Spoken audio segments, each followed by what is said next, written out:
Welcome to Akilandeswari சமையல். இன்னைக்கு உங்கள் அகிலாண்டீஸ்வரி சமையல்ல வெஜிடபிள் பிரிஞ்சி சாதம் செய்ய போறோம். இந்த வெஜிடபிள் பிரிஞ்சி செய்யறதுக்கு நான் ஃபர்ஸ்ட் வீடியோ எடுக்கும் போது வீடியோ கொஞ்சம் கட் ஆயிருச்சு. அதுக்கு என்னென்ன பண்ணியிருக்கிறேன்னா, ஒரு கடாய் அடுப்பில் வச்சுட்டு ஒரு 4 ஸ்பூன் எண்ணெய், 3 ஸ்பூன் நெய் விட்டுருக்கிறேன். அதில் வந்து 2 கிராம்பு, 2 பட்டை, 2 ஏலக்காய், ஒரு பிரிஞ்சி இலை, ஒரு அன்னாச்சி பூ சேர்த்தேன். அதை நல்லா வாசனை வர வரைக்கும் வதக்கிட்டு ஒரு 10 முந்திரி பருப்பு சேர்த்துருக்குறேன். அது கூட வந்து ஒரு பெரிய வெங்காயம் சேர்த்துருக்குறேன். இதுதான் நான் ஃபஸ்ட்டு சேர்த்தது. நான் இதை வந்து சொல்லும் போது எனக்கு வீடியோ வந்து விழுகலை, கட் ஆயிடுச்சு. அதனால தான் நான் உங்களுக்கு கரெக்டாக சொல்லியிருக்கிறேன். 4 ஸ்பூன் எண்ணெய், 3 ஸ்பூன் நெய், 2 பட்டை, 2 கிராம்பு, 2 ஏலக்காய், ஒரு பிரிஞ்சி இலை, ஒரு அன்னாசி பூ சேர்த்துட்டு ஒரே ஒரு பெரிய வெங்காயத்தை இந்த மாதிரி நீட்ட வாக்கில் சேர்த்துருக்குறேன். அதுக்கப்புறம் இஞ்சி பூண்டு வந்து நல்லா ஒரு பெரிய ஸ்பூனில் 3 ஸ்பூன் ஆகிற அளவுக்கு அரைச்சி வச்சுருந்தேன் ஃப்ரெஷ்ஷாக. அந்த இஞ்சி பூண்டை சேர்த்துக்கலாம்.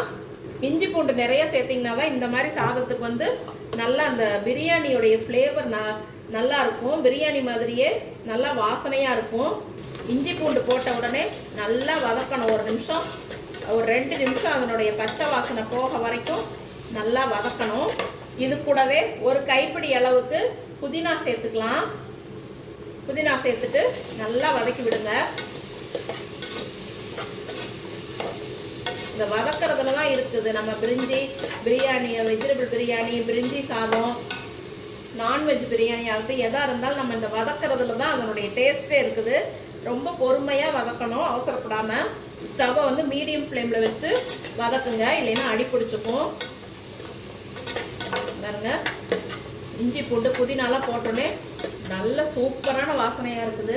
இப்போ இதில் வந்து ஒரு பெரிய தக்காளியை வந்து பொடியாக கட் பண்ணி சேர்த்துக்கலாம். சேர்த்துட்டு நல்லா வதக்கிக்கங்க.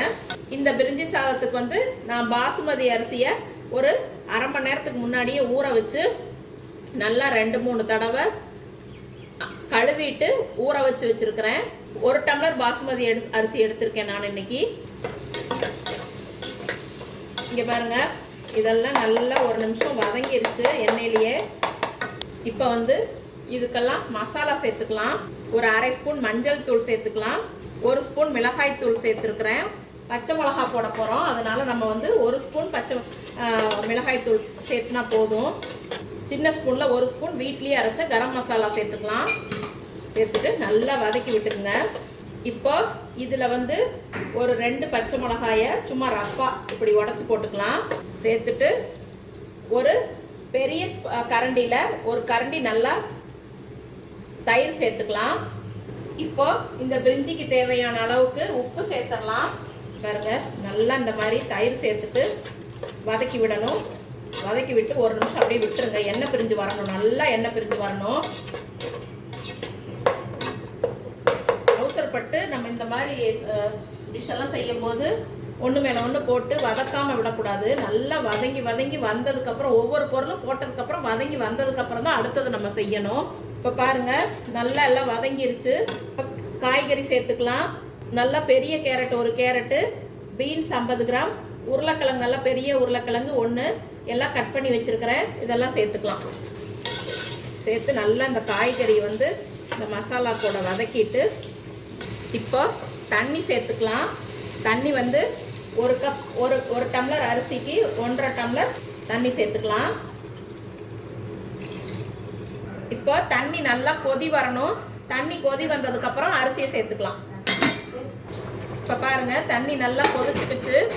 இப்போ அரிசியை சேர்த்துடலாம்.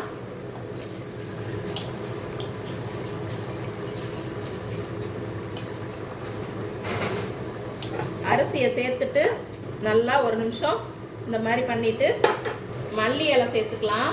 மல்லி இலை சேர்த்துட்டு அடுப்பை மீடியம் ஃப்ளேமில் வச்சு நல்லா மூடி போட்டுடலாம்.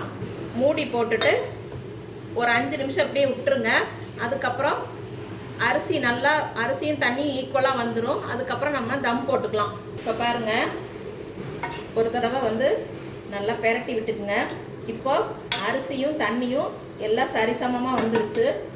இந்த நேரத்தில் வந்து மூடியை நல்லா டைட்டாக போட்டுட்டு அடுப்பை வந்து லோ ஃப்ளேமில் வச்சுட்டு மேலே ஒரு வெயிட்டு வச்சுருங்க. ஒரு 15 நிமிஷம் தம்மில் இருக்கட்டும். சாதம் வந்து கரெக்டாக வெந்து வந்துடும். அதுக்கப்புறம் பார்க்கலாம். இங்கே பாருங்கள், இப்போ 10 நிமிஷம், ஒரு 10 நிமிஷம் தான் ஆயிருக்குது. இப்போ ஸ்டவ் ஆஃப் பண்ணிடலாம். ஸ்டவ் ஆஃப் பண்ணிவிட்டு நான் தம்க்காக வெயிட் வச்சுருந்தேன், அதை எடுத்துட்டேன். இப்போ சாதம் எப்படி ரெடியாக இருக்குன்னு பார்க்கலாம். இங்கே பாருங்கள், எவ்வளோ சூப்பராக ரெடியாக இருக்குது பாருங்கள். நல்லா அரிசி வந்து ஒன்றோட ஒன்று ஒட்டாமல் பாருங்கள், அடியும் பிடிக்காமல் சூப்பராக ரெடியாக இருக்குது. ஒரு கொஞ்சம் கூட அடி பிடிக்கவும் இல்லை, கொஞ்சம் கூட அரிசி வந்து உடையவும் இல்லை. நான் சொன்ன அளவுகளோட இந்த மாதிரி செஞ்சு பாருங்கள். வாங்க தட்டில் பரிமாறிக்கலாம். இங்கே பாருங்கள், வெஜிடபிள் பிரிஞ்சி சூப்பராக ரெடி ஆயிடுச்சு. இன்றைக்கி எங்கள் வீட்டு லஞ்சு வெஜிடபிள் பிரிஞ்சி தான். அது கூட தயிர் பச்சடி வச்சுருக்கிறேன். இந்த வெஜிடபிள் பிரிஞ்சியை செஞ்சு பார்த்துட்டு உங்களுக்கு பிடிச்சிருந்ததுன்னா என்னுடைய அகிலாண்டீஸ்வரி சமையலுக்கு லைக் பண்ணுங்கள், ஷேர் பண்ணுங்கள், சப்ஸ்கிரைப் பண்ணுங்கள், மறக்காமல் கமெண்ட் பண்ணுங்கள். தேங்க்யூ.